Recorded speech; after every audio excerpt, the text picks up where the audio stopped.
Police कर्मियों से जुड़े घरेलू उत्पीड़न और फर्जी विवाह मामलों पर बड़ा खुलासा। महिला आयोग ने जताई गंभीर चिंता। रेणु भाटिया। महिला उत्पीड़न और फर्जी विवाह के लगातार बढ़ते मामलों को लेकर राज्य महिला आयोग ने आज कड़ी प्रतिक्रिया दी है। हरियाणा राज्य महिला आयोग की चेयरपर्सन रेणु भाटिया ने बताया कि हाल के दिनों में कई ऐसे गंभीर मामले सामने आए हैं जिनमें पुलिस विभाग से जुड़े कर्मी और संगठित गिरोह सक्रिय पाए गए हैं। पहला मामला करनाल से संबंधित है, जहां एक पुलिसकर्मी पर अपनी पत्नी के साथ लगातार 12 वर्षों से शारीरिक और मानसिक प्रताड़ना करने के गंभीर आरोप लगे हैं।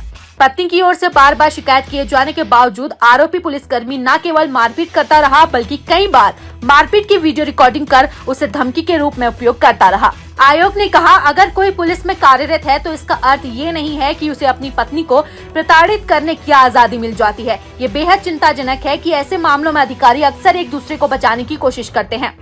दूसरा और तीसरा मामला गुरुग्राम और फरीदाबाद से संबंधित है। आयोग ने बताया कि गुरुग्राम में एक क्लब में कार्यरत कृतिका नामक युवती को अरेस्ट किया गया है, जो पिछले वर्षों में 8 बार विवाह कर चुकी है और पुरुषों से पैसों की ठगी करती है। इस मामले में आयोग ने 3 पुलिस अधिकारियों को बुलाकर सख्त निर्देश दिए, जिसके बाद युवती को गिरफ्तार किया गया।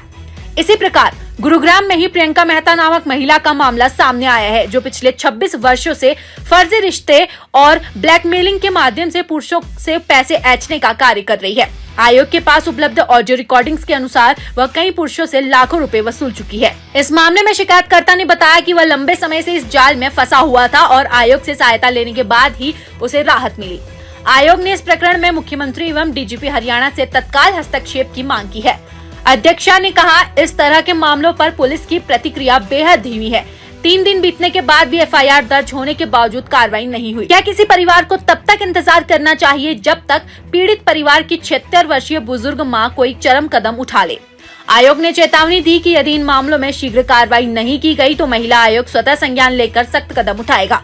साथ ही आयोग ने सभी महिलाओं से अपील की है कि वे ऐसे किसी भी उत्पीड़न या ठगी के मामले को नहीं छिपाएं, बल्कि सीधे महिला आयोग या स्थानीय थाने में शिकायत दर्ज करवाएं। आयोग की टीम की ओर से पूरे देश और दुनिया को दिवाली की, धनतेरस की बहुत बहुत शुभकामनाएं, भाई दूज की बहुत बहुत शुभकामनाएं। आज हम सभी दिवाली से पूर्व एकत्रित हुए हैं। कुछ विषयों को लेकर अक्सर पूछा जाता है कि महिला आयोग के पास कितने केस आए, किस तरह के आए और उनके हल कैसे कर रहे हैं हम, ये सारी जानकारी। तो हमने सोचा कि आज के दिन हम सबसे रूबरू होकर इस विषयों को लें। पिछले कुछ दिनों में हमारे पास 3 बहुत महत्वपूर्ण केस आए, रूटीन में चलते हैं, परंतु लास्ट 3 डेज के जो केसेस हैं मैं उनके ऊपर चर्चा करना चाहती हूँ।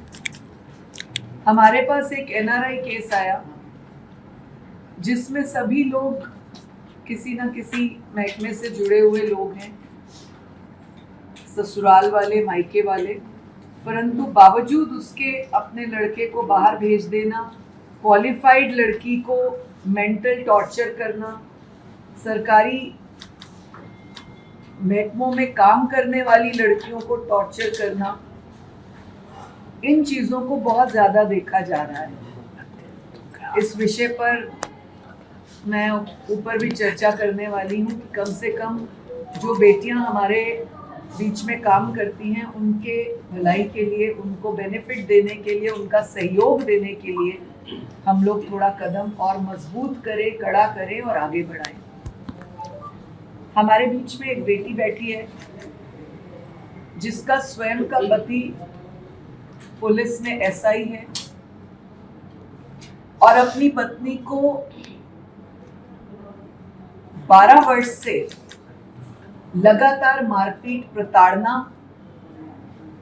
लगातार किसी महिला के संपर्क में रहना, उस महिला के बार बार कहने पर अपनी पत्नी को मारकर वीडियोग्राफी करना, ये उसका एक सिस्टम बना हुआ है। दुख की बात ये है कि अगर आप पुलिस में हैं, महकमे में हैं, तो आपको कोई आज़ादी नहीं मिल जाती कि आप अपनी पत्नी से मारपीट करें और दूसरे अधिकारी उसको महकमे का है सोचकर बचाएं।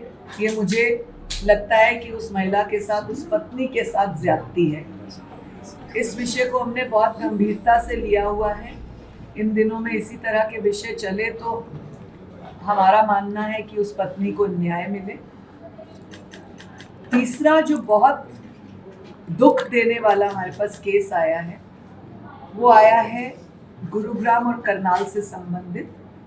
और ये जो पुलिस की मैंने बताई पत्नी है पुलिस वाले की, एसआई की, वो भी करनाल से रिलेटेड है, जिसका आज 5 महीने से एफआईआर दर्ज होने के बाद भी कई चीजें दर्ज होकर भी काम नहीं हो रही और कई शिकायतें दर्ज नहीं हो रही।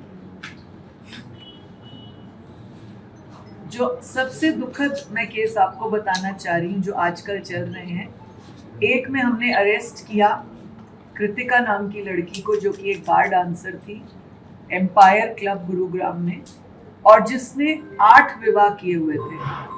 हमारे पास उन 8 विवाह के सबूत, उन लड़कों के फ़ोन नंबर, उनसे बातचीत कर हमने कार्रवाई की।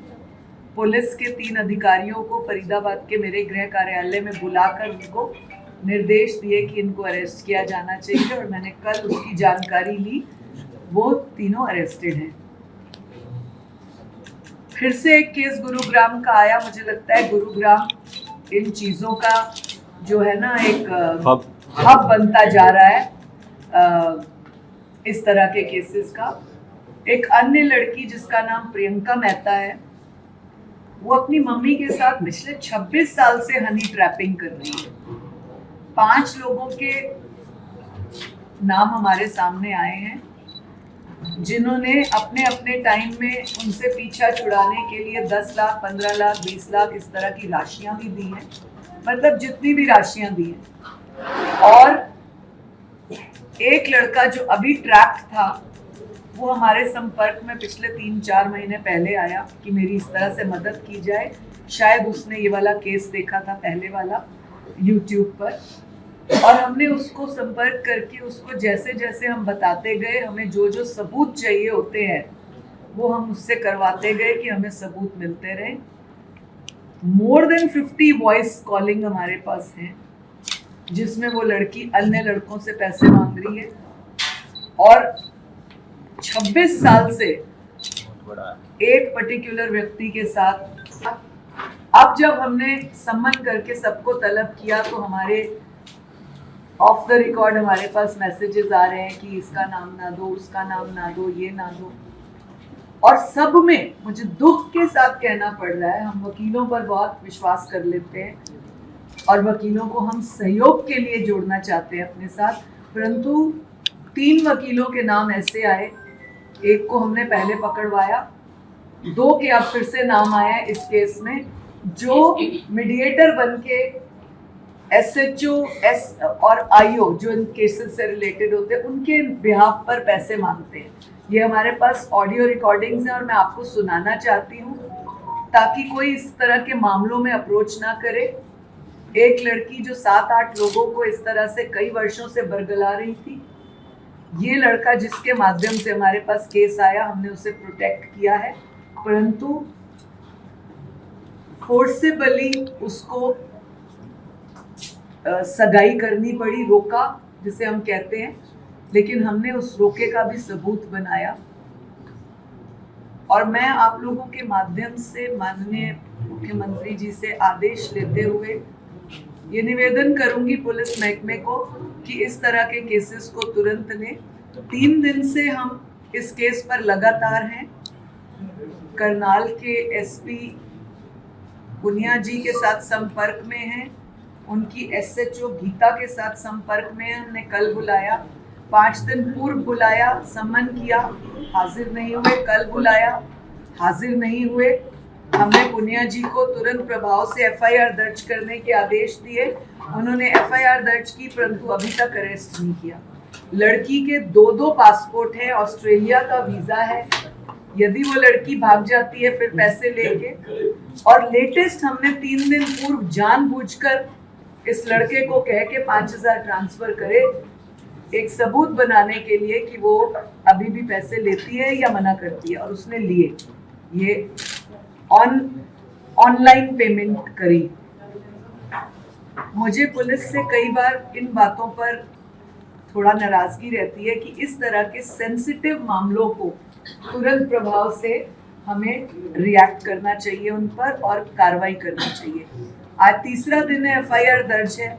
उस लड़की को इतनी देर क्यों दी जा रही है? क्या वेट किया जा रहा है कि ये परिवार के घर पे आके वो कोई हंगामा करे? या इस परिवार की माँ 76 वर्ष की लता मेहता, जिसने हमें कंप्लेन की है,